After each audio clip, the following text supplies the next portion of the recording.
Hello friends, welcome back to the new video. Today video title is guys, how can we change our name password lock in our Tecno phone mobile. Guys, you want to change your name password lock, so guys you can change. And guys, now let's see how to change the name password lock in our Tecno phone. In this video guys, I will show you friends. So friends, first of all, open your phone setting to change your name password lock. And guys, scroll it down. Then guys, you can see your security. So guys, tap here. And guys, scroll screen lock, tap here. And guys, enter your name, password, and guys click on again password. So guys, you can see this notification. So his new name guys, example, so guys I will take this Ravi. And guys, don't do any mistake here, as I told you my first video. Confirm.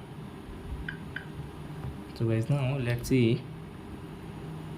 So my first password was this, my name Mukesh is wrong password, and Ravi password guys you can check.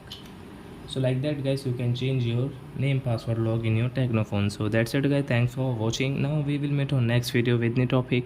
Before going guys, please go and like my video, subscribe my channel. Bye bye friends.